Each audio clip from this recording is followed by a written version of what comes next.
Okay, in this video, we're going to be looking at the angles that are created by two secants. So it's an angle that exists outside of a circle. So in this diagram, the two secants would be TS and WS. And we are trying to solve for this missing angle measure here. And we're going to walk through that with a few different problems. So we're first going to try it with our numeric values. So this arc here, WT, is 86 degrees. And this arc here is 62 degrees. And once we've tried it with some numeric values, we're going to try to generalize it to create a shortcut formula that we can use from now on. So our first angle measure that we're solving for to get to our goal here is EWA. So that's going to be half of the arc of 62. So that's going to be 31 degrees. And I'll go ahead and write the workout for that here. So half of 62 degrees is going to be 31. And then our next angle measure is TEK. Well, that's this angle here. We could also call it TEW. It's going to be half of 86 degrees. So that's going to be 43. And so we'll write that inside our diagram here. And then the next angle that we're solving for is WES. That is this entire angle measure here. So I'm going to put a mark on it. It's a little bit harder to label, but I'm going to kind of draw an arrow here and point to it as 137. And just so you make sure you can see that, I'm going to use a piece of patty paper to kind of look at this angle measure to make sure you can see which angle I was referring to. So that's W, here's E, and here's S. So this is the angle measure that is 137 degrees, okay? And the way we got that is, by taking 180 and subtracting 43. So we know those two angles together create a straight angle pair. 180 minus 43 equals 137.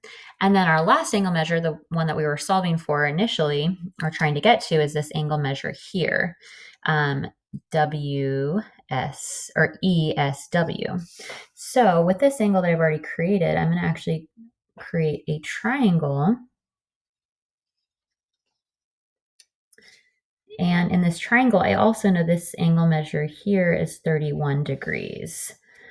So that makes it a little bit easier. Now that we want to solve for this missing angle, I know that these three angles add up to 180. So now I can just take 180 and I could subtract the 31, and I could subtract the 137, and we'll be left with 12 degrees. So that would be this missing angle measure here, 12. Okay, so now we're going to prove this algebraically, and then we're going to retest this formula to make sure and see if that works. Okay, so going through our process here, I'm just going to move this to the side. The first thing that we did was we solved for some of our missing angle measures. So we solved for this angle here. So this would be the same angle that we're solving for, and it would be essentially half of whatever B is. So I'm just going to put a little arrow because it's a little hard to fit in there. I'm going to call this angle B over 2. B over 2. The next angle that we solved for was this one here, and that would be half of whatever this was. So I'm going to draw a little arrow. I'm going to call that A over 2. And then we solved for this full angle here. And again, I'll draw a little arrow. I'm going to call this angle 180 minus whatever this is, minus A over 2. Okay, now in our diagram, so it's the same triangle essentially. Here's our triangle. Because eventually what we're trying to get to is we're trying to solve for this angle here, X. We know this angle here is B over 2. And we know this angle here is 180 minus A over 2. Okay, so a few different things. The first thing that we can do is we can look at these three angles that I have here. And we can add them together to equal 180. So let's go ahead and start with that. So I have X plus B over 2 plus 180. X plus B over 2 plus 180 minus a over 2. So I'm adding these three angles that are in the triangle. So x, b over 2, 180 minus the a over 2 equals 180. Okay, so now from here, we are going to start simplifying this a little bit. Okay, so 180, if I essentially subtract 180 on both sides, let's go ahead and subtract that. Minus 180, let's rewrite our equation. We would get x plus b over 2 minus a over 2 equals 0. So we subtracted that from both sides. Okay. Now, if we are trying to get x by itself, because that's the angle that we're trying to solve for, I would go ahead and subtract this on both sides and add this to both sides. So let's go ahead and rewrite this. So x equals, we're subtracting this on both sides, we're adding this on both sides. So I'm going to write the positive portion first. That'd be a over 2. We added that to both sides, plus a over 2, plus a over 2. We're going to subtract this on both sides, minus b over 2.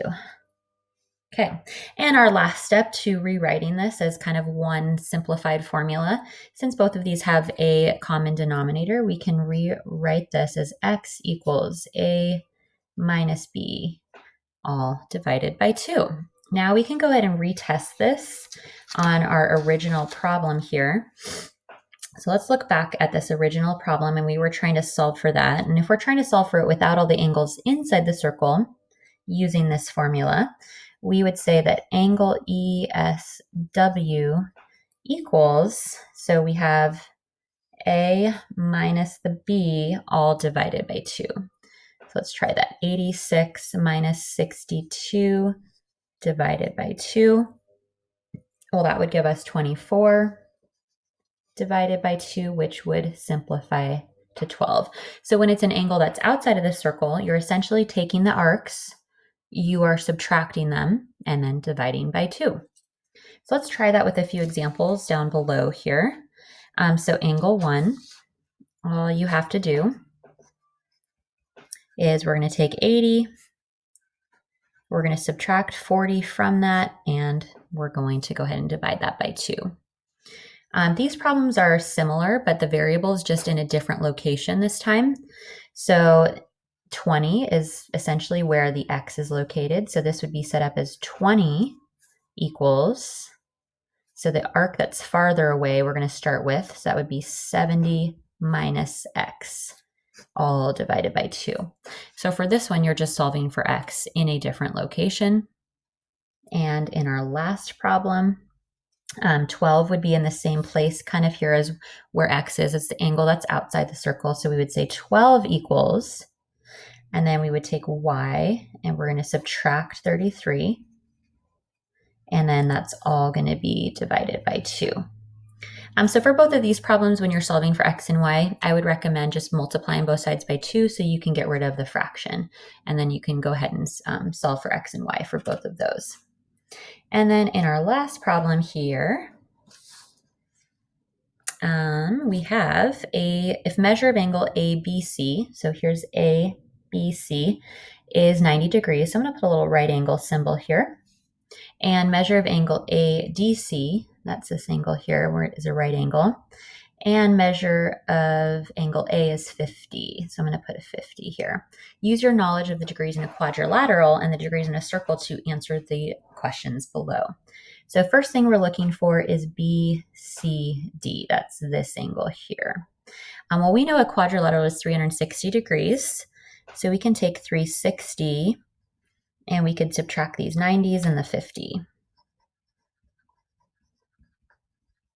So that's going to simplify to 130 degrees. That would be right here.